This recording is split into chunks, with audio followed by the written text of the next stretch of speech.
Olá, pessoal, bom dia. Bom dia. Como vão vocês? Espero que bem.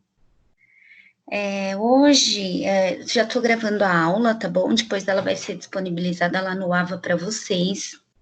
Hoje a ideia é poder abordar 2 temas na aula. Um que foi fruto aí de curiosidade, né?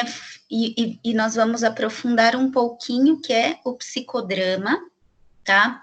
Eu sei que a gente vai fugir um pouquinho lá do livro único ao mencionar o psicodrama, mas eu acho bastante importante a gente poder aprofundar alguns conceitos, até porque vocês estão praticamente finalizando, né, o curso, então é importante vocês terem contato com alguns temas, tá bom? Mas também, na aula, a gente vai entrar em contato com os grupos heterogêneos, que é o que o livro único preconiza, além do que nós vamos tratar também de grupos operativos, que eu acho bastante importante vocês saírem dessa disciplina sabendo o que é e quais são as implicações. Tá bom? Dúvidas, gente, façam como sempre. Parem a aula, perguntem, tá? Não fiquem com ela, não, tá bom? Então, para começar, a gente vai falar do psicodrama. Eu acho que já é interessante. Eu queria já fazer uma provocação, uma pergunta.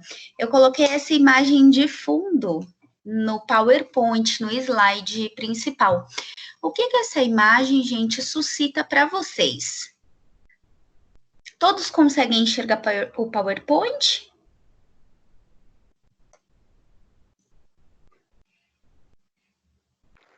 Sim. Eu não estou conseguindo ver, mas eu vou tentar sair do celular e entrar pelo computador. Aí eu acho que... Tá bom. Eu encaminhei também para os representantes, para a Caroline e para a Kátia, para elas repassarem para vocês os slides, tá? Tá bom, obrigada. Imagina. Tá, então... já. Como? A Carol já passou, já. Já passou, legal. Obrigada, Carol. Andréia, se você quiser, envia no meu WhatsApp, que a Kátia não está presente na aula ainda. Tá bom. Nossa, como é prático, né? Essa ferramenta de WhatsApp, a gente já resolve as coisas na hora. Realmente é uma ferramenta que facilita a nossa vida, né? Então, pensando aí, gente, o que essa imagem, ela suscita em vocês, a imagem central do PowerPoint? Vamos lá. Toda ideia e participação é bem-vinda, tá?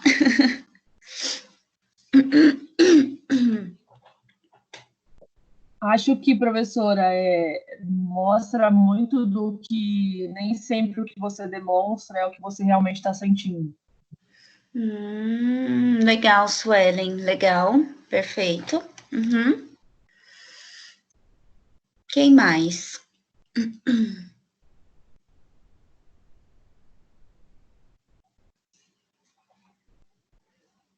Alguém mais?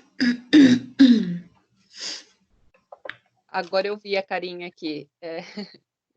Eu concordo com a Suelen, pode ser isso, e pode ser também, todos nós usamos, não quero repetir a frase lá do Jim Carrey, mas todos usamos máscaras, metaforicamente falando. Legal, legal. Gente, tem tudo a ver com o que a Andréia e a Suelen apontaram, né? Essas imagens, elas têm a ver com o teatro, né? Elas têm a ver aí com a representação. Então, muitas vezes nós podemos estar sorrindo quando o que de fato está acontecendo conosco é uma situação de tristeza, uma situação de frustração, é um choro, né? Então, vocês podem perceber que a máscara, que o rosto de trás é um rosto que tem uma lágrima e o da frente é um rosto sublime e supremo, né? Então, isso vai mostrando que nós assumimos diferentes papéis ao longo do dia, ao longo da vida, ao longo da existência, né? E esses papéis não necessariamente dizem como de fato nós estamos por dentro. Então, o psicodrama, ele vai trabalhar isso. E o objetivo de já colocar essa imagem inicial era exatamente para serem feitas aí projeções, espontaneidade, que é o que o psicodrama ele vai trabalhar. Então, gente, vamos começar com o lema do psicodrama, que está no slide 2, tá? O psicodrama, ele foi criado pelo Moreno, tá bom? Jacob Levi Moreno. E o lema é o seguinte: um encontro de dois, olhos nos olhos, face a face. E quando estiveres perto, arrancar-te-ei os olhos, e colocá-los-ei no lugar dos meus. E arrancarei meus olhos, para colocá-los no lugar dos teus. Então, ver-te-ei com os teus olhos, e tu ver-me-ás com os meus. E esse lema, gente, o que suscita em vocês?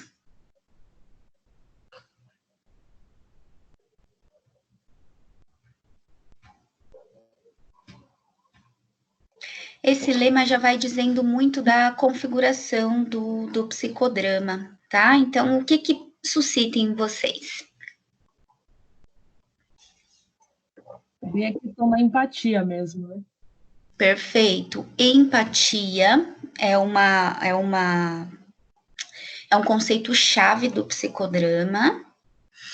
Que mais, gente?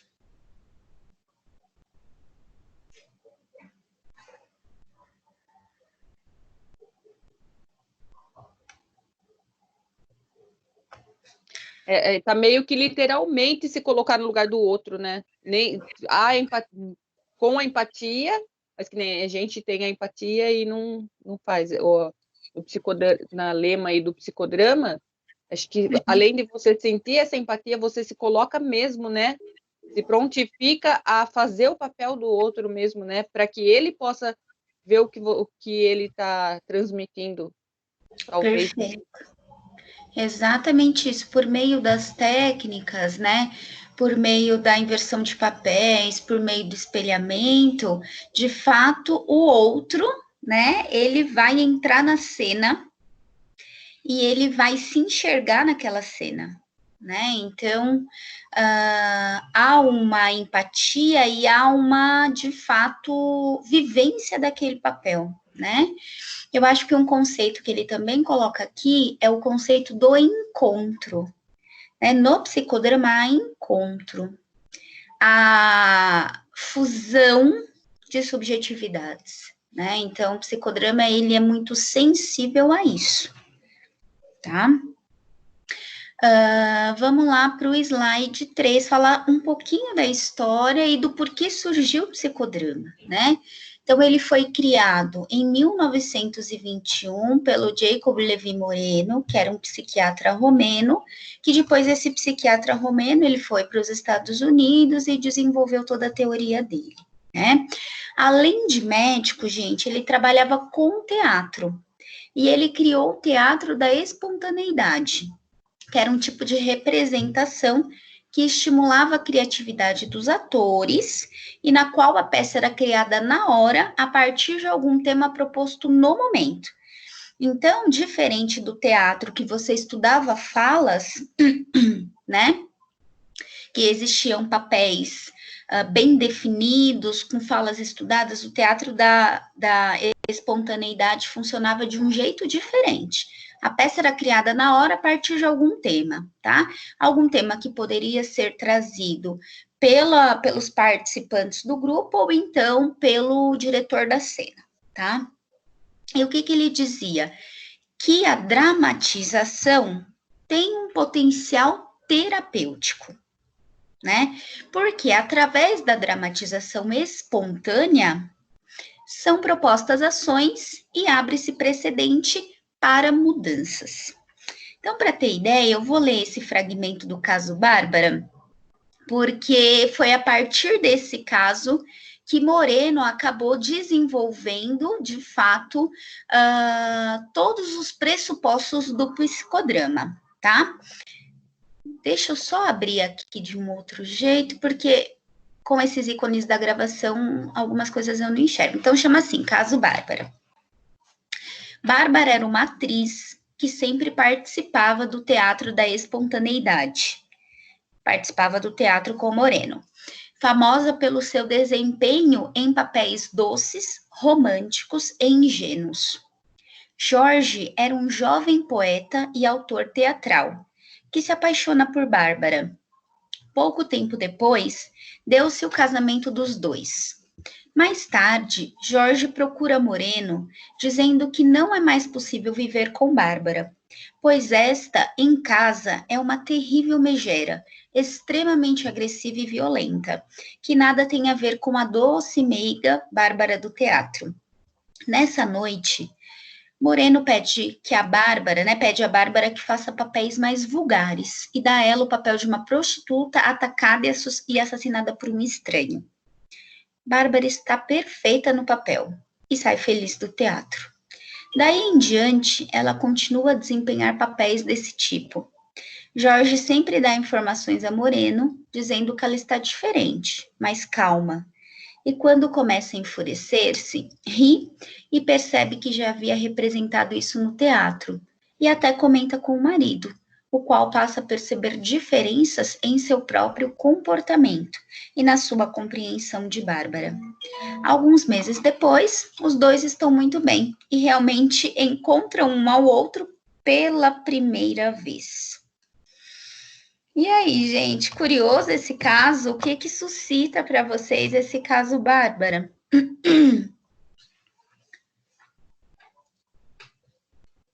Bastante interessante, hein? Eu gostei. Uhum. Eu acho que é por isso que alguns terapeutas recomendam a gente fazer atividade física para gastar as energias. Alguns falam para a gente fazer até luta, assim, e aí você fica mais calmo em casa, né? Uhum. Porque você coloca para fora aquilo que, na verdade, você já tem dentro de você, né? Aí você coloca para fora de alguma maneira, que nem ela fazia papel boazinha. Então, aí em casa ela tinha que ser boazinha. Lá no teatro fazia papel boazinha. Aí ela não aguentava, em algum lugar ela tinha que extrapolar. O teatro era nem profissão para ela, então ela ficava nervosa em casa. A partir do momento que ela começou a representar papéis das coisas que, por exemplo, ela talvez sentia, né, que extrapolavam, assim, aí ela conseguiu ter o equilíbrio em casa. Talvez seja isso para mim. Uhum. Bacana, Andréia, bacana essa percepção. Quem mais, gente? Quem arrisca aí a dizer como é que percebeu esse caso Bárbara?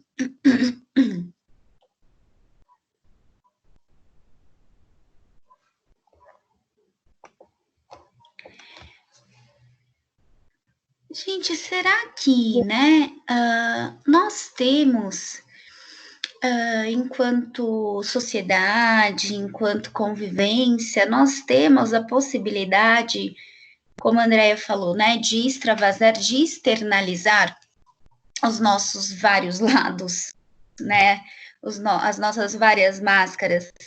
Porque olha que interessante, né, no teatro ela externalizava papéis que lá dentro, né, não eram condizentes com a sua condição, né? Então eram sempre papéis de doces, românticos, ingênuos e meigos, né? Será que dentro de nós a gente tem apenas um papel cristalizado ou nós temos vários? Né? Ou as nossas emoções, elas assumem intensidades diferentes, modos diferentes de ser e de agir, né? É óbvio que nós temos hoje, gente, a questão da censura, né? Nós temos hoje o modo de ser e de agir enquanto sociedade, e alguns papéis nesse sentido, eles não são permitidos, né? Eles não são bem aceitos nas nossas relações, nas nossas convivências, né? E por meio aqui do teatro, ela consegue externalizar essas questões que estão lá dentro e consegue externalizar, se nós formos pensar, sublimando, né?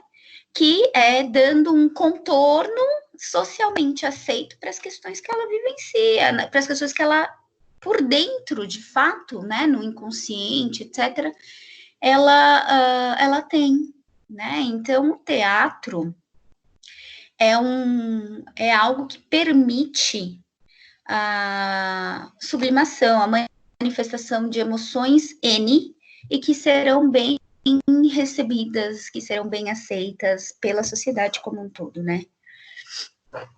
Tá? Professora, Sim. só uma que eu acho assim que esse caso aí ele mostra mais o quanto nós representamos mais em vida do que no caso ela representava no teatro. A vida dela era mais um teatro do que o teatro mesmo. Fala um pouquinho mais, Suelen. Bacana.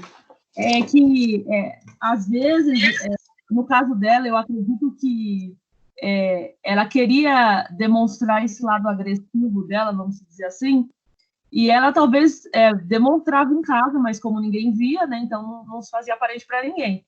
A partir do momento que ela casou, que ela teve um companheiro aí que conseguia ver o diário dela, como ela agia diariamente, pôde identificar isso. E às vezes a gente é assim, sabe?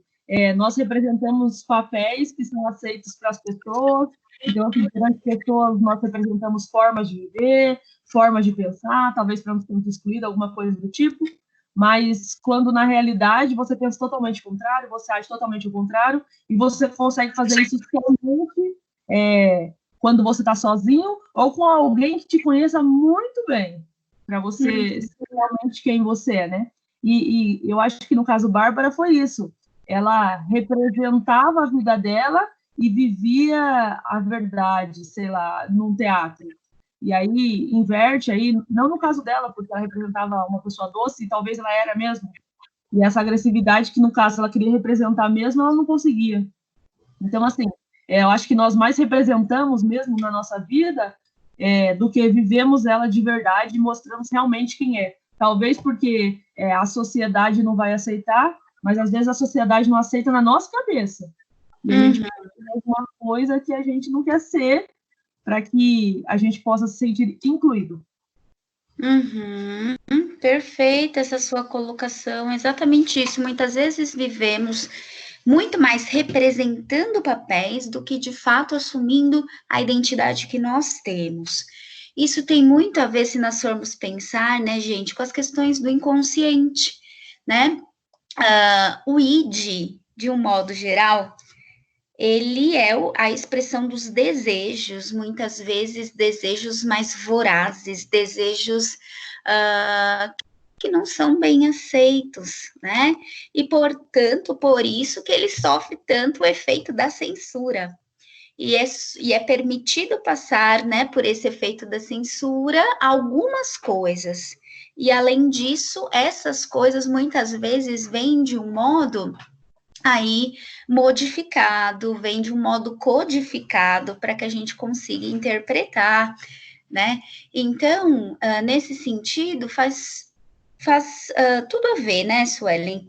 Porque no teatro, a censura, ela cai, né? No teatro, nós podemos colocar, de fato, quem somos ali na peça, na representação, porque isso é aceito, né? Isso faz parte do processo criativo, diferentemente de situações cotidianas do dia a dia, né? Que muitas vezes alguns desejos são vistos como egoísmo, alguns desejos são vistos como, né, expressões de loucura e etc. No teatro não, né? O teatro ele permite que se extravase isso e que socialmente é bem aceito, é socialmente aplaudido, né? Socialmente é permitido.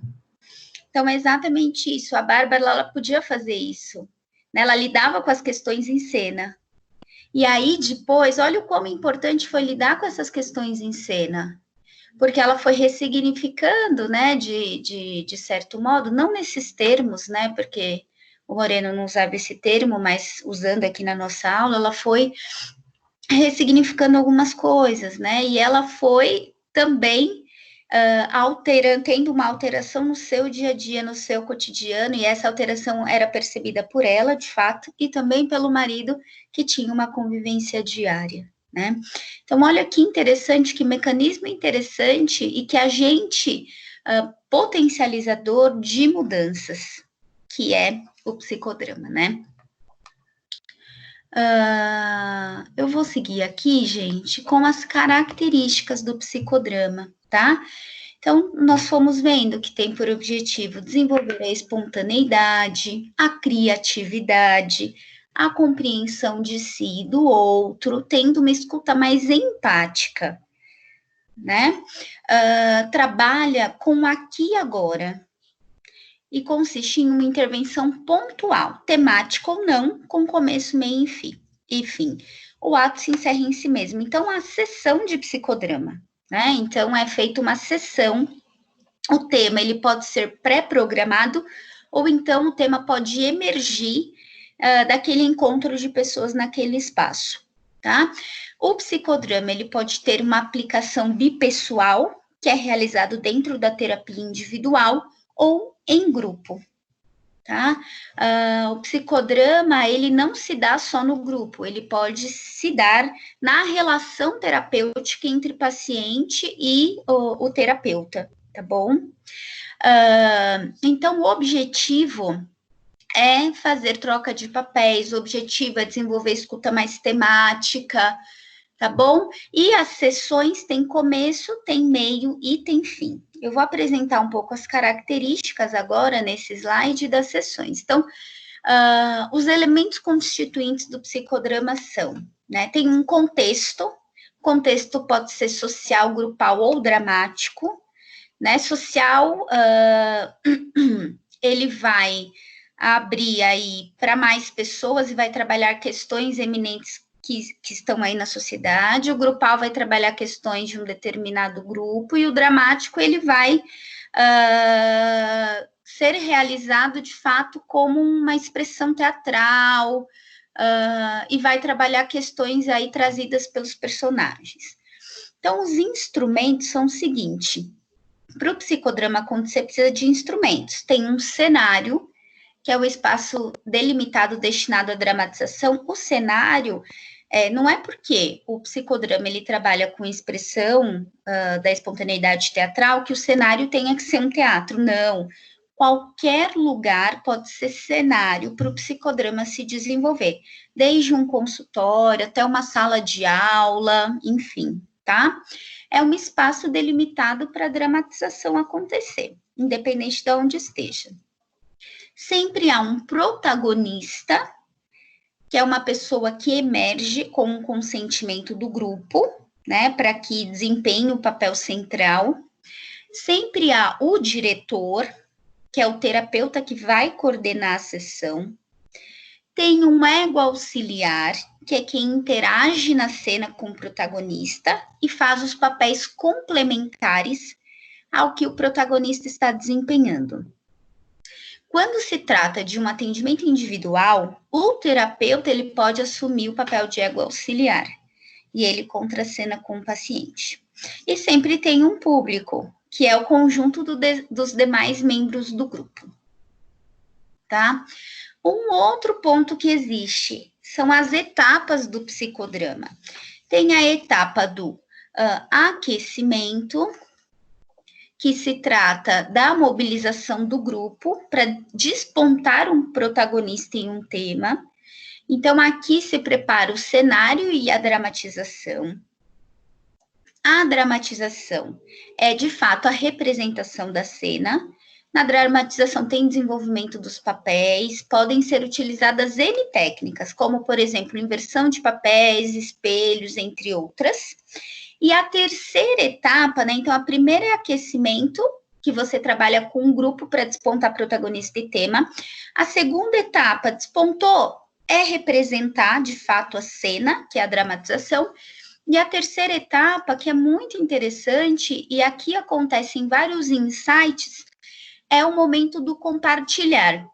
em que cada participante do grupo comenta como que ele foi tocado pelas cenas representadas ali, assim como permite que o protagonista exponha como é que ele se sentiu naquele papel principal. Então, o psicodrama, ele tem um jeito de funcionar, e essa configuração, ela precisa acontecer. Para ficar um pouco mais claro para vocês, eu selecionei aqui um ato psicodramático, tá? Esse ato eu vou disponibilizar no AVA para vocês, porque é um artigo muito interessante que se chama assim, Intervenção Psicodramática em Ato, ampliando as possibilidades, né? É um artigo que foi feito pela Ana Luísa Silva Yunes e a Maria Inês Gandolfo Conceição, tá? Elas descrevem um ato terapêutico, eu vou ler para vocês, depois a gente discute, tá bom? Apresentaremos aqui um exemplo sobre a potência de um ato psicodramático, em que a primeira autora, que é a Ana Luísa Silva Yunes, a pesquisadora, atuou como diretora. Trata-se de uma prática realizada no contexto de uma disciplina de pós-graduação do curso de artes cênicas, na qual, em uma das aulas, os alunos questionaram se havia diferença entre ato psicodramático e teatro do oprimido. Nesse dia, com o tempo de 20 minutos para demonstração de um ato terapêutico, foi necessário encurtar todos os processos para que fosse possível realizar todas as etapas de um psicodrama, incluindo aquecimento, dramatização e compartilhamento. O aquecimento foi breve e consistiu em perguntar para a plateia quem se voluntariaria para a breve demonstração. Um aluno, que neste trabalho será chamado de Heitor, levantou a mão e se ofereceu. No mesmo instante em que Heitor se voluntariou, a diretora disse que ele não poderia ser o voluntário. A plateia se olhou estranhando a atitude da diretora. E o protagonista conformou-se em não ser o escolhido. A diretora, então, convidou Heitor ao espaço delimitado para dramatização e pediu que ele relatasse para todos como se sentiu com a atitude dela. Heitor disse ter se sentido estranho e rejeitado. Com isso, a diretora pediu que ele se concentrasse no sentimento de rejeição, fechasse os olhos e procurasse em suas lembranças outro momento em que tinha se sentido da mesma forma. Heitor contou que se sentiu assim quando se divorciou de sua primeira esposa. Na sequência, a diretora pediu que ele identificasse uma cena em que esse sentimento tenha ficado marcado. E ele retratou o momento em que o casal saiu do escritório do advogado, após assinar os papéis da separação. Uma pessoa da plateia foi convidada para representar a mulher do Heitor, e a cena foi montada com os dois se despedindo. Na cena, Heitor falou para a esposa que não entendia por que ela queria se separar, pois estava disposto a mudar e tentar uma reconciliação. O ego auxiliar, que foi proveniente da plateia, no lugar da esposa, respondeu dizendo que era uma decisão final. Heitor é tomado por uma tristeza, mostrando isso ao abaixar a cabeça e interromper o diálogo. Outro integrante da plateia é convidado para participar e ocupar o lugar de Heitor, enquanto este, acompanhado da diretora, olhava a cena de fora. A diretora, então, pergunta o que ele gostaria de fazer por si mesmo naquele momento. Ele, sem hesitar, vai para o ego auxiliar, que o representava no passado, e diz: agora parece muito ruim, muito difícil, mas acredite, a sua vida será muito boa. Você vai construir uma família maravilhosa e vai ser muito feliz. Nesse momento, ele abraça o seu eu do passado e a cena é encerrada. Em círculo, Heitor compartilha que gostou muito de visitar esse momento de sua vida e ressignificar o abandono que ele havia sentido. O ego auxiliar, que desempenhou o papel de ex-mulher, compartilhou que estava passando por um momento similar e gostou de estar no papel complementar atuado, o que a fez compreender melhor o parceiro que a está deixando. A plateia, toda envolvida com a cena, compartilhou que sentiu as emoções dos personagens e perceberam o potencial que a cena tinha para revisitar e ressignificar sentimentos e experiências. Ainda no prazo de 20 minutos, as etapas e técnicas psicodramáticas foram apontadas e explicadas. Fim. E aí, gente? O que vocês acharam desse ato psicodramático? Em um curto período de tempo, né? Usando apenas 20 minutos. Eu achei, assim, muito legal, muito significativo, até porque, assim, Heitor estava achando que ia ser de uma forma, né, na cabeça dele, sei lá, apesar dele não ter explícito aquilo que ele gostaria de representar, mas ele já se colocou como voluntário, e de repente a cena muda de uma forma que não era nada combinado, de voltar lá no passado dele, em uma situação que o deixou, que ele se sentiu rejeitado, né, e aí em cima dessa fala dele, desse momento, foi montada toda a cena. Perfeito. Então, aqui houve um elemento surpresa, né, Kátia? Aqui, diante de um ato de frustração, né? E esse ato, ele foi intencional, né? A diretora da cena, que era a pesquisadora, usou esse ato intencional do não fazer para que fosse, de fato, gerado algum sentimento no protagonista e, a partir disso, esse ato se desenvolvesse, né? Então, aqui... Vamos dizer assim, no caso, se tivesse sido algo combinado, ou algo que essa pesquisadora estivesse explicando, olha, nós vamos fazer em cima de uma determinada situação, enfim, aquilo podia emergir para ele de uma forma diferente, e ele mesmo criar uma barreira, né, como um mecanismo de defesa, para impedir de seguir, né, e alcançar ali esse momento e as emoções do jeito que elas vieram, né? Perfeito. Essa possibilidade, essa espontaneidade, né, ela permitiu que os conteúdos pouco acessados que estavam lá no inconsciente, eles pudessem vir à tona e pudessem ser trabalhados, né? Então, situações de rejeição, situações traumáticas foram trabalhados nesse ato psicodramático, né? Tamanho potencial terapêutico que isso tem ali, né, no lidar com a dor e com o sofrimento, né? Então, aqui a gente percebe potencial terapêutico, percebemos a importância da espontaneidade e o que mais, gente? O que mais que a gente vê nesse caso?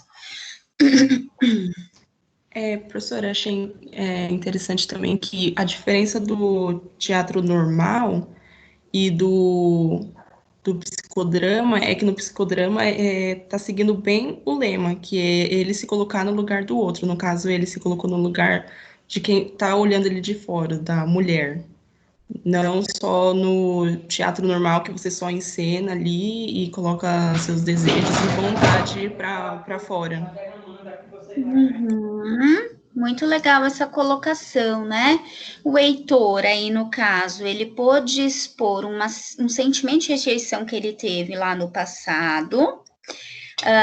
Houve quem desenvolvesse o papel de ego auxiliar da ex-esposa, e depois eu achei muito bonito que o Heitor, ele pôde se enxergar através de um outro protagonista na cena, e poder falar para esse protagonista o que viria depois daquele momento de dor, de angústia, de tristeza, né? Então, é como se um Heitor já amadurecido, né, pudesse dizer para aquele Heitor que estava começando a passar pelo sentimento de dor, né, que vai passar, né, sua vida vai ser boa, coisas positivas virão a partir disso, né, então é um encontro, de fato, muito bonito, né. O que mais, gente? O que mais suscitou em vocês?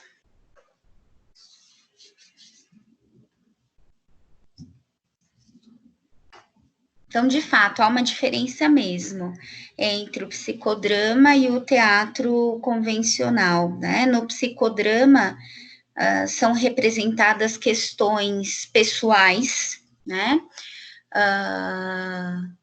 E muitas vezes, é claro, vai ter uma cena pronta também que é levada pelo diretor, e aí as pessoas se organizam enquanto a definição de papéis, etc., tá? Geralmente essas cenas, elas têm a ver com questões que estão acontecendo no nosso mundo atual.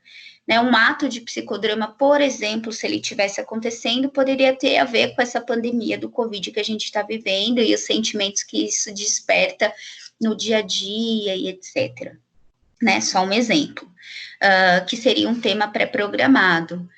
Mas o que emerge lá não é programado, né? Porque os atores é que colocam os conteúdos. Por isso que é algo tão subjetivo, né? É uma produção ali grupal, né? Por isso que tem um potencial terapêutico, certo? Que permite a expressão de emoções e sentimentos sem haver papéis totalmente definidos e delimitados, né? Eu fico pensando assim, que quando passou para essa segunda parte aí, eu consegui enxergar por outro viés, né, pegando essa ramificação aí, eu fico pensando assim, e ainda bem que a psicologia deixa a gente ter várias interpretações da mesma coisa, né? O quanto de nós não enxergamos no outro, né? Porque que nem... E se a gente se permitir, né, ao começar a observar, prestar atenção no outro, em como o outro age, você também tem a possibilidade de se libertar daquilo, de se curar daquilo que está no seu inconsciente e que no outro às vezes incomoda você, né? Porque, por exemplo, pegando o caso da Bárbara lá, a partir do momento que ela começou a representar um outro papel, e na casa dela ela falava assim, nossa, quando ela começava a fazer de novo, tipo, né? Ai, eu já representei isso, então ela ria. Porque aí ela pôde enxergar como ela estava agindo, porque a gente age de algumas maneiras inconscientemente e não enxerga que a gente está sendo aquela pessoa, entendeu? Aquela carrasca, ou coisa assim. E aí, no caso do Heitor, quando ele sai e ele se enxerga, é que aí ele tem a possibilidade dele mesmo falar alguma coisa para ele. Tipo, aí que ele tem a possibilidade de transformar aquilo, né, na cura, se ressignificar, exatamente. E aí eu achei bastante interessante essa parte, porque a gente tem oportunidade, muitas vezes, mas a gente parece que bloqueia nela. E a psicologia dá essa possibilidade para a gente novamente.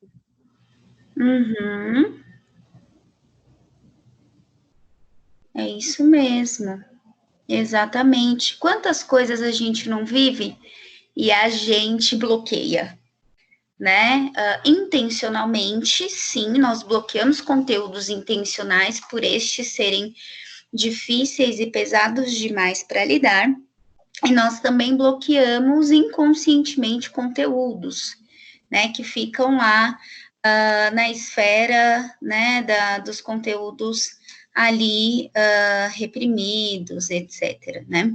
Então, nós fazemos isso, gente, o tempo todo.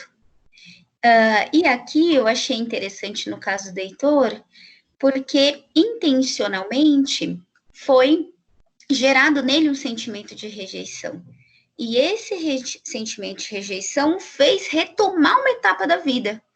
que foi quando ele se separou pela primeira vez, né? Da primeira esposa, primeira vez não, da primeira esposa, né? E o como ele se sentiu naquele momento, e talvez, gente, naquele momento da separação, ele não tenha conseguido expressar ou não tenha entrado em contato, de fato, com aquele sentimento, com aquela dor, né? Muitas vezes isso foi ali reprimido, né? E vamos pensar na nossa sociedade em que homens expressam menos que mulheres, né?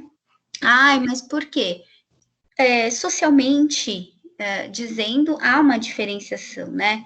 A gente pega, ainda é comum, infelizmente, a gente ouvir frases do tipo, homem não chora, né? Homem não sofre, homem tem que ser forte o tempo todo, né? São questões culturais.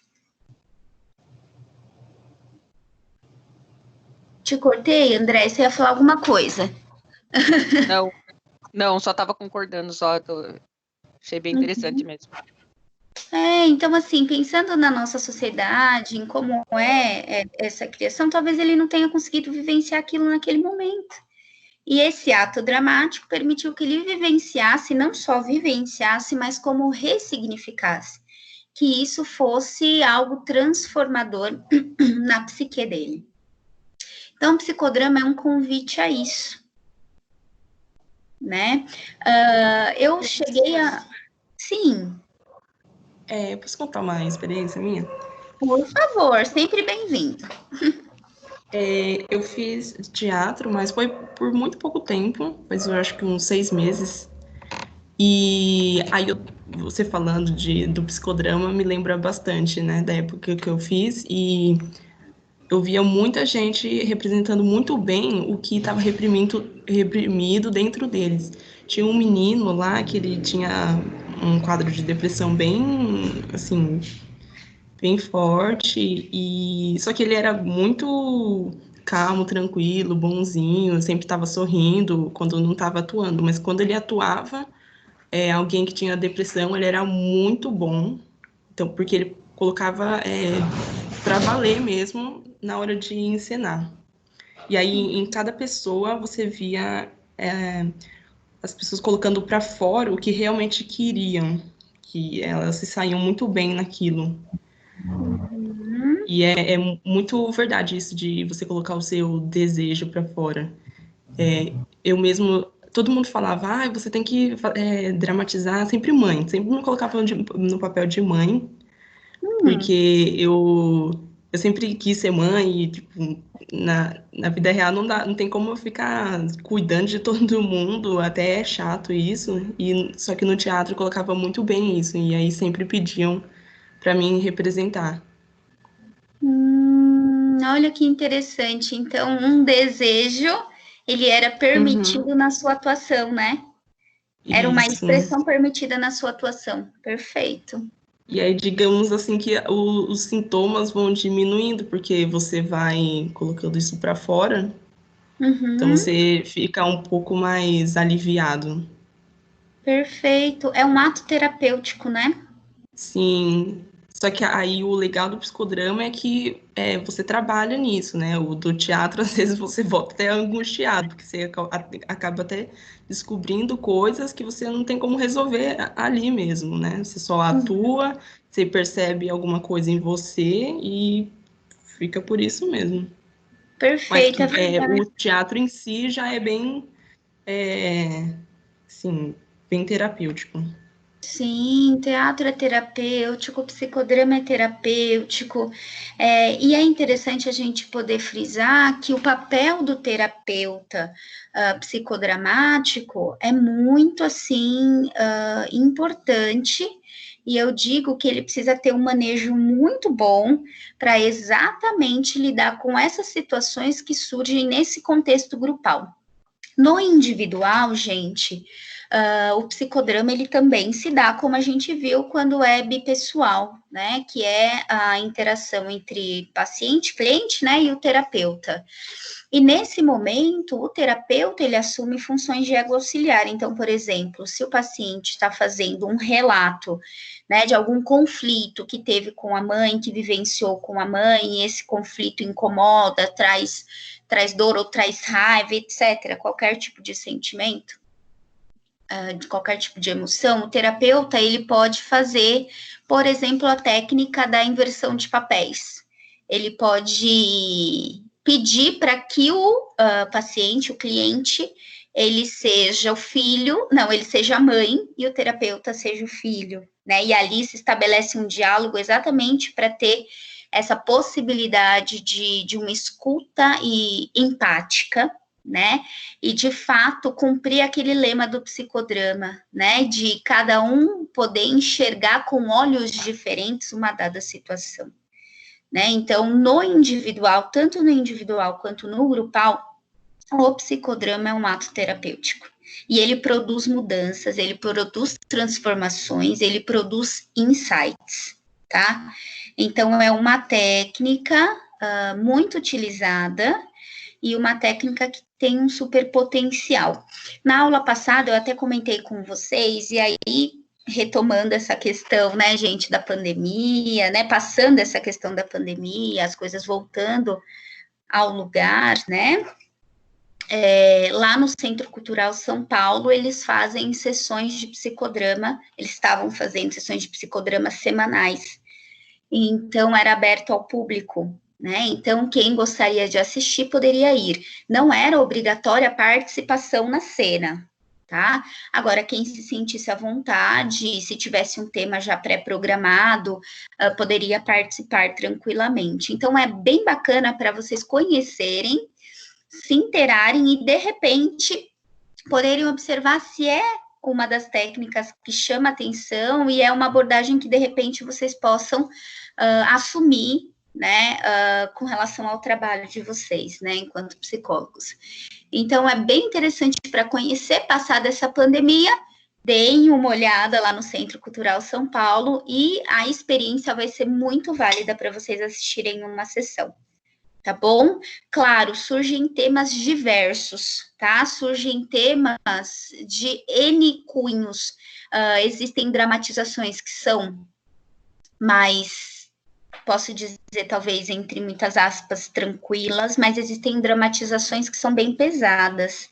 Existem pessoas que representam cenas de violência física, violência sexual. Existem N cenas, né? E então, para assistir, tem que ir preparado também, porque virão coisas completamente diferentes, de acordo com as vivências dos personagens, tá? Mas é uma experiência super válida, recomendo para vocês, tá?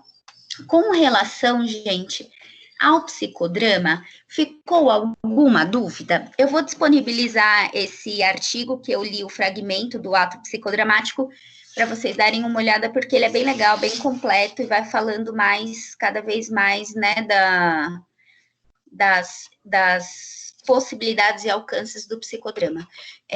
Com relação a esse tema, suscitou dúvidas, ou vocês querem comentar algo? Só frisando, é muito bacana quando vocês trazem as questões, sempre enriquece a aula, né? Algo que vocês queiram falar do psicodrama, gente? Não? Tranquilo? Vou compartilhar com vocês, então, a próxima apresentação. De novo, a gente deu uma fugidinha do livro único para falar do psicodrama, mas eu acho super necessário, né? Super necessário extravasar. E agora a gente vai falar sobre a psicoterapia de grupo e vou compartilhar aqui com vocês. Só um instante. Aqui, psicoterapia de grupo, né? Eu já coloquei uma imagem que eu acho uma imagem, assim, bem significativa, né?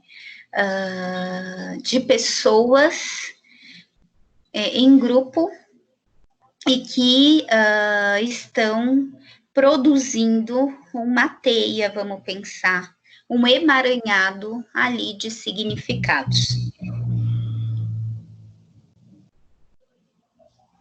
Então, o grupo, ele é isso. Ele é um emaranhado de significados. Então, vamos começar a falar sobre isso, né? Vamos falar um pouco da definição da psicoterapia de grupo. Gente, nós somos indivíduos grupais, não é? A gente nasce e já participa de um grupo, certo? Participamos de um grupo familiar.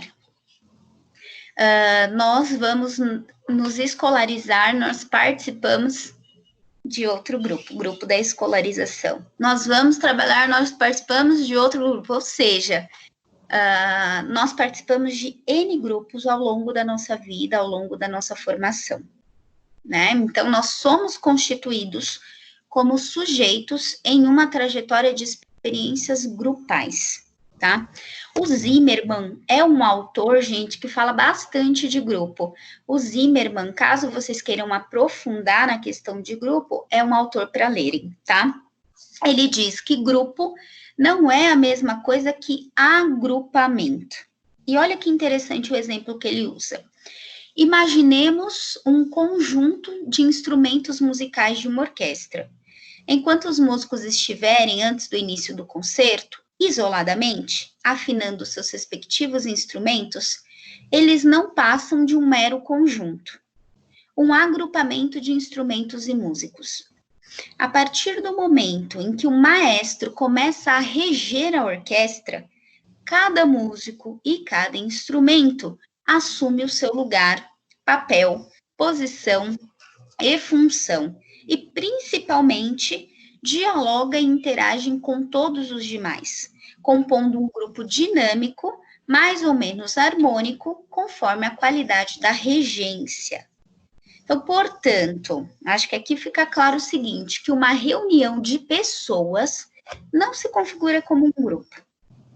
Só quando houver um significado ou uma tarefa em comum, tá? Então, não adiantam ter várias pessoas dentro do mesmo espaço. Isso não configura grupo. Isso configura agrupamento. Agora, grupo é quando as pessoas estão compartilhando, sim, o mesmo espaço e compartilhando também alguma tarefa, alguma função. E isso gera algum tipo de significado, tá?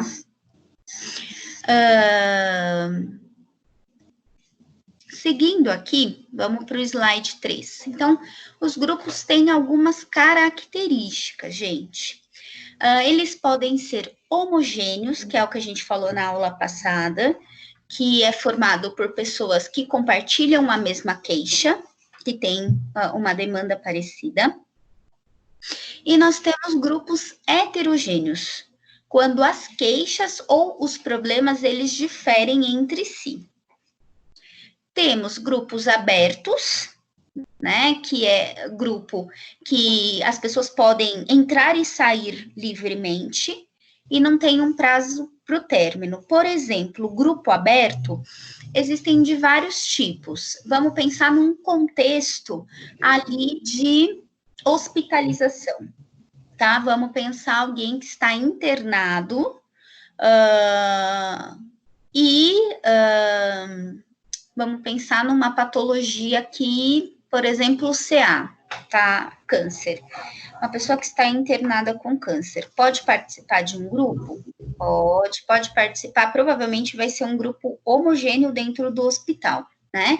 E esse grupo vai trabalhar N questões relativas à saúde e doença, às questões terapêuticas, etc., né?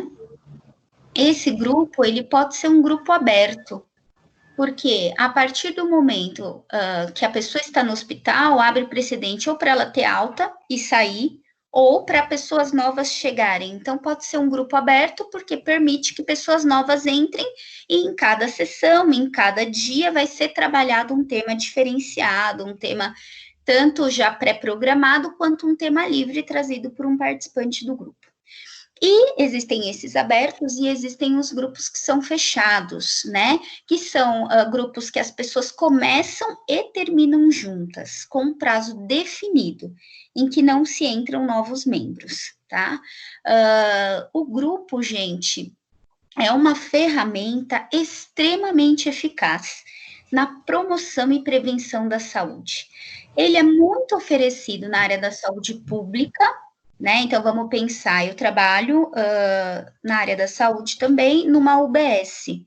E na UBS existem grupos, tanto abertos quanto fechados. Na área da psicologia, neste momento, eu tenho feito apenas grupos fechados, com um começo, meio e fim, e com a mesma quantidade de pessoas, mas na área da saúde há grupos abertos, por exemplo, há grupos de pacientes que são hipertensos, que fazem uso de medicação. Esse grupo discute tanto questão de medicação, quanto questão de alimentação. Esse grupo discute também mudanças na rotina, a importância de exercício físico, a importância de seguir certinho o tratamento por se tratar de uma doença crônica. Existem grupos de pessoas que têm diabetes, para pensar alimentação, nutrição, né, para pensar N fatores. Há grupo para obesos. E aí, na área da psicologia, a gente pode fazer grupo de suporte a situações de luto, grupo de orientação à paz, que é um grupo super potente, que eu gosto bastante de realizar, né? Por exemplo, chegam muitos encaminhamentos de crianças, né? E muitos dos encaminhamentos são oriundos dos pediatras. E, gente, nenhum, nem dois, nem três encaminhamentos vêm com a queixa de hiperatividade, né? Agitação, agressividade. E o grupo de orientação à paz trabalha exatamente isso. Olha, será que esse comportamento que você está descrevendo com relação ao seu filho, é só o seu filho que apresenta, né? Ou não. Além disso, né, é um comportamento que destoa do que é esperado para a faixa etária, ou é um comportamento que está dentro do que é esperado da faixa etária, né? Então, é um momento ali de reunião de pais, exatamente para discutir essas coisas, e um momento para ir contra a vertente da patologização de comportamentos infantis, né? Então, muitos pais já vêm com um diagnóstico pronto dos filhos, que já foi dado por algum profissional, ou até mesmo a escola já fornece algum diagnóstico, ou a própria família já tem um diagnóstico formado daquela criança, e esse é o momento, por exemplo, o grupo de pais para se discutir exatamente essas questões, né? Se discutir questão de medicalização, se discutir mudanças, né, as questões de mudanças da vida diária, de rotinas e etc., né? Então, grupo de pais é um grupo muito potente, e tem um grupo que é um dispositivo em saúde mental, que eu não sei se vocês já ouviram falar, ou alguma disciplina já abordou, que é grupos de sala de espera. Vocês conhecem, gente? Grupo de sala de espera? Já tiveram contato? Ou não?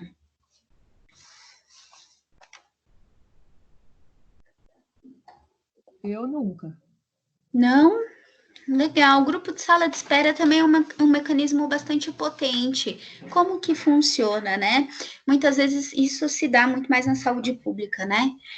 Entre uma consulta e outra, os pacientes aguardam, né, numa recepção, num hall, num saguão, etc. E ali, alguns temas são colocados para reflexão em grupo, antes que eles sejam chamados para atendimento. Então, temas atuais, por exemplo, temas relacionados à saúde mental, temas relacionados aí às questões, às condições clínicas, físicas. Então, é um grupo, assim, que tem uma rotatividade grande, porque a pessoa participa e já ela deixa de participar porque ela entra na consulta médica e vai abrindo para que as outras pessoas possam participar e possam trocar conhecimentos e conteúdos pertinentes. Então, é um grupo super legal, numa configuração completamente diferente. O objetivo não é abrir questões psíquicas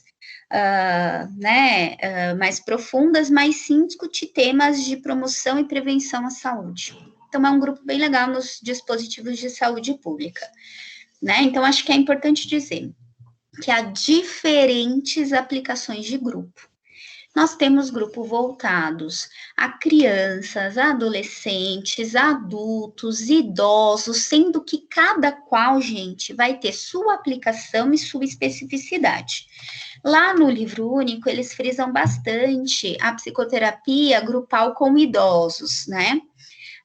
E eles falam da importância desse dispositivo nessa fase do ciclo vital. De fato, é muito importante, né? Porque permite que os idosos possam compartilhar experiências, né? E repensar modos de vida, né? Os idosos, eles perpassam por várias questões. Muitos deles atravessam problemas de saúde física, problemas de saúde mental. Muitos se deparam com a finitude da vida, né? Muitos vão perdendo pessoas próximas por conta aí da idade, né? Muitos acabam passando por um período até de isolamento social. Muitos outros sofrem e adoecem quando entram no processo de aposentadoria. Ou seja, há muitas coisas a se discutirem com os idosos. E eu arrisco dizer que não existe uma velhice. Existem velhices, no plural. Porque são modos diferentes de viver essa faixa etária. Tá? Existem idosos que envelhecem, por exemplo, tendo um bom quadro de saúde. Existem idosos que envelhecem com um quadro de saúde mais delicado, mais prejudicado. Existem idosos que envelhecem com pessoas ao redor. Existem idosos que experimentam a solitude, ou seja, são configurações diferentes, né? Então, não existe uma velhice, existem velhices. Vários modos, e poder discutir sobre isso, e poder compartilhar, e poder ressignificar, é extremamente terapêutico. E isso nós estamos falando do idoso, mas isso se estende a qualquer outra faixa etária, né? Os grupos podem ser livres, de temáticas livres, ou os grupos, eles podem ter um tema pré-definido para ser trabalhado. Né? Então, por exemplo, a gente tem grupos que são direcionados à expressão e à elaboração do luto, e aí a gente vai ter um tema definido, né? E existem outros grupos que são temas abertos, por exemplo, de orientação à paz, que surgem várias coisas no decorrer do grupo, tá? O grupo, gente, ele tem sido direcionado a uma ampla gama de pacientes na abordagem de diferentes problemas em distintos contextos, tá? Alguns costumam dizer que o grupo ele é muito usado na parte da saúde pública, na parte do SUS, porque a fila de espera é muito grande para atendimento individual. Ora, nós temos sim essa questão de ter uma fila de espera grande para o atendimento da psicologia no serviço público, mas é importante frisar que o grupo, ele tem suas regras, ele tem sua técnica, e o terapeuta, ele tem que ter domínio dessa técnica e fazer o manejo, né? Não é colocar de novo, não é agrupar pessoas e achar que isso é um grupo, não. O grupo, ele tem as suas aplicações, tem as suas especificidades, e o grupo também, ele precisa ter uma seleção de participantes, tá? O grupo não é qualquer pessoa que tem indicação para participar de grupo, gente. Não é. As pessoas precisam ter uma boa capacidade reflexiva para participação no grupo, e elas precisam ter uma boa escuta também, né? Por quê? Senão, o grupo, ele não exerce a função de grupo, ele fica um atendimento individual dentro de um grupo, e isso não é terapêutico, não é esse o objetivo, tá? No grupo deve haver uma interação, sim, entre paciente e terapeuta, mas uma interação também entre paciente e paciente, tá?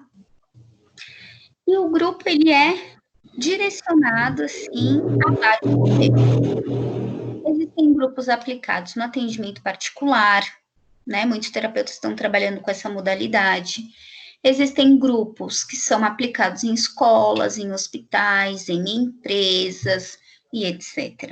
Tá? Vasta a sua aplicação e a importância desse dispositivo para a saúde mental. Até aqui, com relação a grupo, gente, alguma dúvida, algum comentário, algo que vocês acham importante dizer?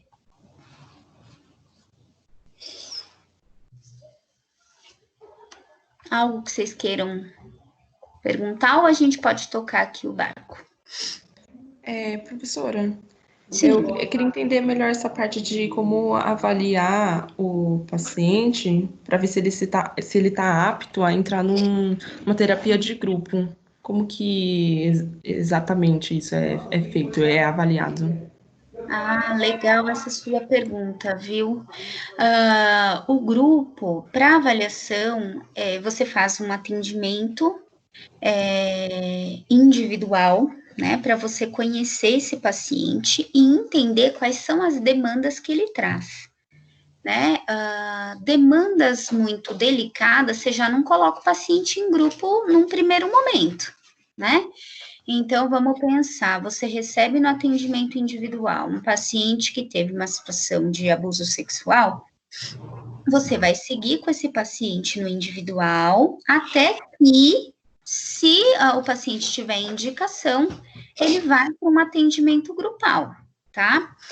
Se ele tiver com o ego mais fortalecido, se ele tiver feito elaborações pertinentes, ele pode ir para um atendimento grupal. Agora, a gente tem que ter esse cuidado, tem que ter esse manejo, né? Eu não posso colocar questões mais delicadas e mais aprofundadas dentro de um grupo a princípio, tá? Então, eu tenho que avaliar isso. Um outro ponto que eu tenho que avaliar, né? Como é a capacidade de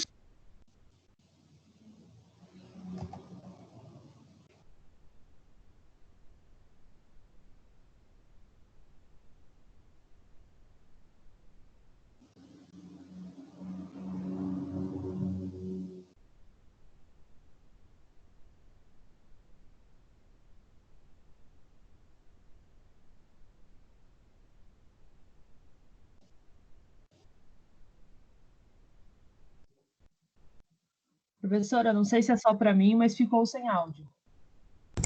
Para mim também parou.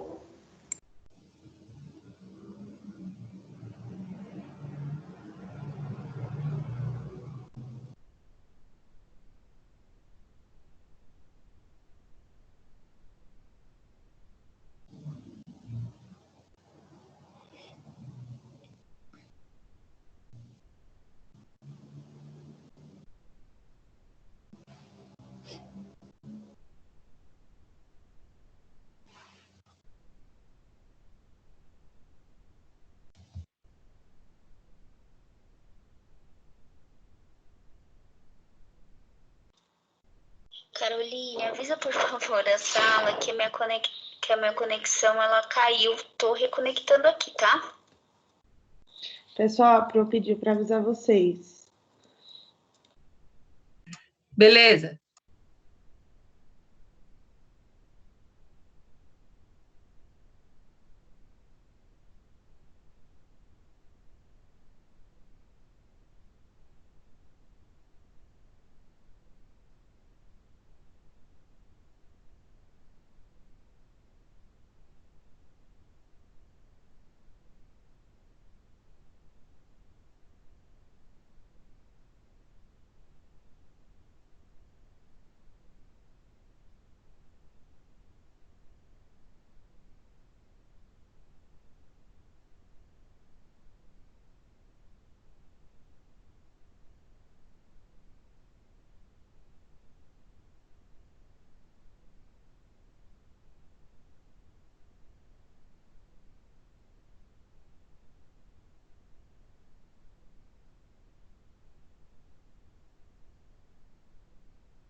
Gente, me ouvem?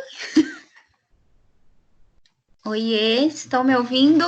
Voltou pro... Sim. Sim. Tá, que bom. Falei, eita, bem no meio da aula, se a internet cai, aí é brincadeira, né? Mas vamos voltar aqui. Eu estava respondendo uma pergunta da Camila das indicações para participação no grupo, né? O slide não voltou para vocês, né? Deixa eu colocar ele de volta aqui na tela. Peraí. Então, gente, há perfis para participação no grupo, né? Então, o paciente tem que ter uma boa capacidade de escuta, esse é um perfil. Um outro perfil, uma boa capacidade reflexiva para promover a realização de insights, né? Para ter insights. O paciente, ele tem que ser mais flexível, né? Porque ele vai ouvir questões e ele precisa ponderar acerca da sua participação no que o outro colocar, tá? Então, há perfis para participação no grupo. Assuntos muito delicados e muito profundos, não é indicado, gente, que a pessoa já seja colocada diretamente no grupo, tá bom? Como eu já expus, né, questão de abuso sexual, questão aí de violência doméstica, muitas vezes precisa de um suporte individual para depois essa pessoa ser colocada no grupo, se isso for necessário, tá? Existem grupos para N demandas, né? Existem grupos que já têm uma demanda, já são grupos fechados, por exemplo, se eu quero fazer o grupo acerca de diabetes, eu vou colocar um cartaz recrutando pessoas para participar desse grupo, e aí a inscrição é livre, as pessoas podem se inscrever ou não para participar. E agora, se eu for montar um grupo psicoterapêutico, questões emocionais, por exemplo, um grupo que tenha a participação de pessoas com transtorno depressivo ou transtorno de ansiedade, eu vou montar um grupo e eu vou trabalhar questões relacionadas a isso.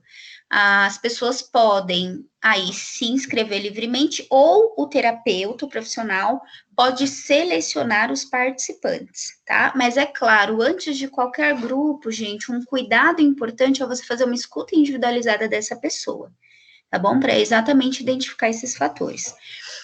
Camila, respondi a dúvida? Respondo sim. Professora, eu queria saber se o teste psicológico é válido nesse caso, para avaliar se a pessoa tem empatia ou se não é necessário. Digo que mais o olhar terapêutico do que a aplicação de técnica, tá? Entendi. O olhar terapêutico você já percebe e não necessariamente precisa de aplicação de teste, tá bom? Tá bom, obrigada. Imagina. Então, gente, os grupos têm características. Os grupos têm um enquadre diferenciado. O enquadre é o contrato terapêutico, né? A gente precisa pensar se ele vai ser aberto, se vai ser fechado, qual que é a duração, qual que é a periodicidade, ou seja, de quanto em quanto tempo que ele vai acontecer. Vai ser um grupo que vai funcionar uma vez por semana, 2 vezes por semana, a cada 15 dias, a cada um mês. Não há certo e errado, são jeitos diferentes de constituir um grupo. E a gente vai pensar acerca dos participantes também, né? Quais os perfis que a gente quer naquele grupo. É importante frisar que tanto atendimento individual quanto atendimento em grupo, a gente precisa ter as mesmas questões de ética vigentes, conforme o nosso código profissional. Né? Uma coisa no grupo que precisa ser muito trabalhada, gente, com os participantes, e isso faz parte do contrato terapêutico, uma das primeiras coisas a serem estipuladas com os pacientes é a confidencialidade, é o sigilo, ou seja, tudo que é dito dentro do grupo, daquele contexto, tem que ficar no grupo. Não se comenta no corredor, não se comenta em casa, não. As questões do grupo precisam ficar no grupo. E a gente precisa fazer esse contrato, é um contrato verbal, não precisa ser nada escrito, né? Assim como é o contrato de atendimento individual. A gente precisa deixar isso extremamente claro, tá? Porque não pode, de fato, ter uma ruptura do sigilo. É muito importante também uma coisa ficar muito claro no atendimento grupal, gente, que é a importância de não haver julgamento, tá? De não, de fato, haver inferências e julgamento sobre aquilo que a pessoa está trazendo, tá? A pessoa, ela tem o direito de expressar o que ela sente, né? E de poder fazer as suas ponderações. Tem que haver muito respeito entre os membros do grupo, entre os membros e o terapeuta também, né? E é importante que o terapeuta ele tenha um bom manejo para fazer circular o respeito entre os integrantes, para não haver julgamentos, para cortar algumas falas, tá? Então, o terapeuta ele tem um manejo. O atendimento em grupo, ele é extremamente difícil, tá? Ele é muito interessante, mas ele é muito difícil para o terapeuta, porque exige uma série de competências técnicas, tá? No grupo, há uma experiência, gente, de pertencimento e se forma uma identidade grupal. É muito interessante, porque a partir disso, as pessoas compartilham suas histórias, elas se sentem mais à vontade, elas sentem maior confiança de compartilhar as histórias e essas histórias serem aceitas e serem trabalhadas ali dentro, tá? Aqui é importante frisar que o paciente é o principal sujeito do encontro terapêutico e que o paciente é o agente da própria mudança. No grupo, alguns papéis se dissolvem, isso é muito interessante, gente, porque muitas vezes o terapeuta não precisa fazer alguma intervenção, porque o próprio membro do grupo já fez uma intervenção, e uma intervenção espontânea, né? Fala assim para o outro, mas por que você fez isso? O que você queria falando isso, por exemplo, para sua mãe, para o seu marido, para sua esposa? E a pessoa vai tendo reflexões, vai fazendo insights, algo que um paciente compartilhou, o outro pode ter passado e compartilha também. Então, o grupo, ele tem um potencial curativo. Ele é incrível, tá? Mas ele tem que ter um bom manejo. Benefícios da psicoterapia de grupo são N, né? Otimiza tempo, claro, você oferta serviços ao maior número de pessoas, mas, vou frisar de novo, há técnicas para grupo. Não é colocar gente na sala e dar o start. Não, tem toda uma técnica para isso, né? Grupo é diferente de agrupamento de pessoas. Um outro ponto, promove saúde mental. Um outro ponto, favorece a ampliação da rede de apoio. Um outro ponto, melhora a autoestima e melhora a autoconfiança. Melhora a interação social, né? Permite a expressão de pensamentos, emoções e permite a ressignificação de experiências. O grupo gera empoderamento. Permite a mudança de uma postura passiva e de conformismo a uma dada realidade, tá? Então, há benefícios com relação aos grupos. Esses são grupos clássicos. Até aqui, gente, alguma dúvida com relação a grupos? Alguma dúvida prática? Enfim. Ou alguma observação? Alguém que já tenha participado de atendimento grupal que queira contar sua experiência? Isso é sempre bem-vindo.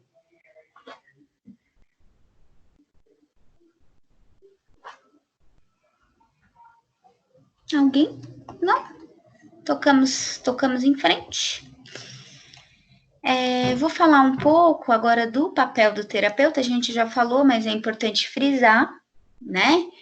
Que o terapeuta ele tem que promover condições para que os pacientes participem ativamente e construtivamente, sem censura e sem, de fato, qualquer ato de humilhação. Né? O terapeuta ele tem que encorajar a expressão de sentimentos, de emoções, e essas expressões podem ser positivas, negativas, afetuosas ou hostis, claras ou ambivalentes. Dentro de um grupo pode-se dar uma situação hostil, e aí vai depender do manejo do terapeuta para transformar aquilo em algo terapêutico, tá? Ele vai encorajar o paciente a alcançar autoconfiança, autonomia, resiliência, né? De modo a tornar-se capaz de criar e encontrar as soluções para os seus conflitos. Ele vai instigar a participação dos membros e a interação deles. E aí, como técnicas, são várias, né? O manejo, ele é diverso. O terapeuta pode dirigir, pode explicar alguma situação. O terapeuta pode confrontar opiniões entre os membros do grupo. Ele pode assinalar as convergências e as divergências. Então, por exemplo, tem uma pessoa que está expondo ali uma dificuldade de se relacionar no ambiente de trabalho, por exemplo, né? Olha, eu tô com dificuldade com a minha chefe, etc. A pessoa do grupo pode dizer, olha, eu passei por isso e eu agi de X, Y, Z. E aí o terapeuta, ele vai falando, olha, tá vendo? Tem uma situação parecida, o que você acha disso? Você acha possível mudar a sua atitude, a sua postura e etc, né? Então, ele vai propiciando que os demais consigam expressar e reagir às situações colocadas no grupo. É importante que o terapeuta evite aquela posição de bode expiatório, né, que acontece no grupo. Eu vou falar um pouquinho mais para frente sobre isso. É importante que o terapeuta não restrinja a atenção a apenas um membro do grupo. Existem pessoas que querem obter toda a atenção dentro do grupo e isso não pode acontecer, né? Porque senão vira atendimento individual dentro do grupo e esse não é o objetivo. O terapeuta tem que fazer a palavra circular. Por vezes, tem que cortar os pacientes que são mais demandantes, esses que falam mais, e direcionar intervenções ao grupo, e não uma pessoa específica. Então, a pessoa está falando sobre si demasiadamente, o terapeuta vai falar assim, olha, gente, diante dessa situação que foi colocada, como vocês reagiriam? Ou, isso já aconteceu com vocês? Ou, sabe, para que o grupo participe e não fique atendimento individualizado. Tá? Esse é o papel do terapeuta do grupo. E exige muita técnica. E antes de fechar a aula de hoje, eu quero abordar uma coisa que é bem importante, que são grupos operativos, tá? Esses grupos, eles foram criados por Pichon Rivière.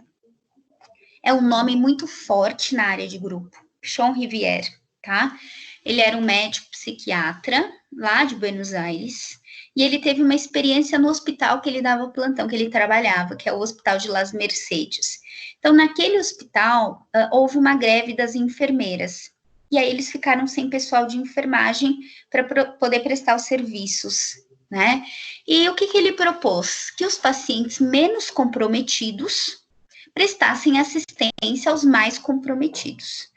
Sabe? Ou seja, prestassem assistência com relação à medicação e etc, né? E isso ele percebeu que propiciou uma melhor integração entre os pacientes, né? Houve uma ajuda mútua e houve uma melhor integração.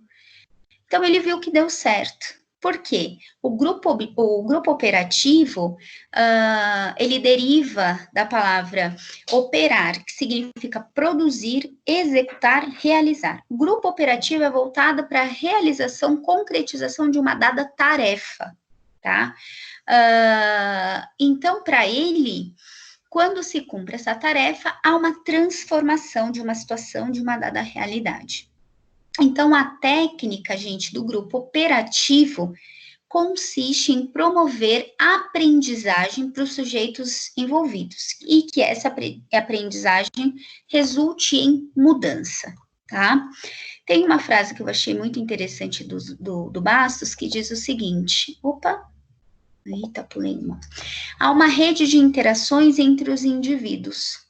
A partir destas, o sujeito pode referenciar-se no outro, encontrar-se no outro, encontrar-se com o outro, diferenciar-se do outro, opor-se a ele e, assim, transformar e ser transformado por este. Então, é na interação que mudanças e transformações acontecem, tá? Grupo operativo, quando acontece? Em várias situações. Em contexto de ensino-aprendizagem, por exemplo, na sala de aula, né? Quando durante a aula é dada uma tarefa e vocês se reúnem em grupo para discutir aquela tarefa e chegar num resultado final, isso é grupo operativo. Vamos pensar dentro de instituições de saúde. Se dão grupos operativos quando a gente discute sobre algum tema específico, quando esse tema gera algum tipo de pesquisa, quando se quer alcançar um resultado com isso, grupo operativo, tá? Gera aprendizagem e transformação. O grupo, ele é constituído por etapas, o grupo operativo. Tem a etapa da pré-tarefa, que é quando a resistência dos integrantes do grupo ao contato com os outros e até o contato com eles mesmos, tá?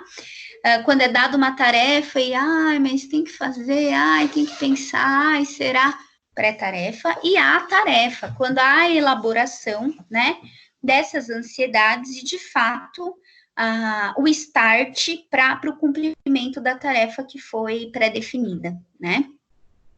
Coordenador de grupo operativo, ele tem um papel bastante ativo, né? Ele vai indagar, ele vai problematizar, ele vai direcionar o grupo para o desenvolvimento da tarefa. Então, se ele está percebendo ali que o grupo está resistente ao cumprimento da tarefa, ele vai direcionar, assim, olha, quais são as etapas, como é que se faz isso, como é que se faz aquilo, ele vai impulsionar. Muitas vezes, vamos pensar aqui de novo no exemplo de sala de aula, né, quando são formados grupos para discussão de trabalhos, etc. O professor, ele faz esse papel de direcionamento, de mediar, né, ele vai no grupo e fala, olha, mas olha por esse ângulo, olha por aquilo, vamos pensar de tal jeito, de tal outro. É o papel do terapeuta do grupo operativo, tá? Há papéis ocupados nos membros do grupo. Aqui eu selecionei alguns, mas há muitos outros, tá? Há o papel de porta-voz, né? Das pessoas do grupo que a pessoa que explicita, né? O que está implícito no grupo é aquele que colabora com a tarefa, é aquele que muitas vezes dá o pontapé inicial. Isso é legal vocês pensarem. Pensem aí nos seus grupos da faculdade, quem geralmente é o porta-voz, né, das angústias, quem que é o porta-voz aí que impulsiona o desenvolvimento da tarefa. Existe um papel também, que é o papel do bode expiatório, quando o membro do grupo, alguém, né, no grupo explicita algo que não é bem aceito, que gera discordância no grupo, tá? Geralmente, as pessoas depositam nesse, certo? As resistências depositam nesse, a raiva, o desconforto, e essa pessoa acaba sendo depositária de coisas negativas. E é importante que o terapeuta de grupo possa trabalhar isso, tá? O líder, diante de um grupo, tem sempre um líder que instiga o grupo para cumprir a tarefa. Geralmente é esse que assume o controle, é esse que conversa com os demais para a tarefa se cumprir. Dentro de um grupo, sempre tem um sabotador, que é aquele que causa desconforto no grupo e atrapalha o desenvolvimento da tarefa, tá? É aquele que traz instabilidade para o grupo. As coisas estão indo bem, e aí essa pessoa, né, faz algo que desestimula o grupo ou, né, atrapalha o grupo no cumprimento de uma dada tarefa, né? E há também o apaziguador, que é aquele que quer manter o status quo, é aquele que quer deixar um clima de tranquilidade, é aquele que é mais resistente, é que não quer, de fato, experienciar situações de conflito, tá? Então, tem esse papel aí de apaziguador também. E é legal vocês pensarem que qual que é o seu papel, pensem um pouco aí, qual que é o seu papel dentro do grupo, né? Eu sou mais porta-voz, eu sou líder, apaziguador, ou eu saboto o meu grupo, eu deixo para os 45 do segundo tempo para fazer alguma atividade, isso desestabiliza o meu grupo. Então, é muito importante pensar que dentro de um grupo existem vários papéis. Esses são alguns, mas tem muitos outros também. E é importante aprofundar em cima disso, porque o terapeuta tem que fazer o papel circular. Não dá para uma pessoa ser sempre o líder. Não dá para uma pessoa ser sempre o bode expiatório. Esses papéis circulam. E é importante poder mostrar isso para os integrantes do grupo, porque isso é terapêutico. tá? Os papéis, eles mudam, as transformações acontecem. Então, o grupo é terapêutico, é um ato terapêutico. Certo? Dúvidas com relação a grupos operativos, gente?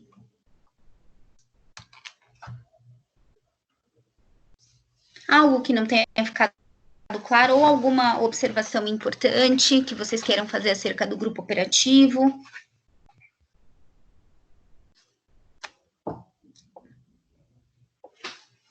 Não? Surgindo dúvida acerca, seja do psicodrama que a gente abordou hoje, ou dos grupos, o grupo clássico, ou até o grupo operativo formulado pelo Pichon, me mandem, tá?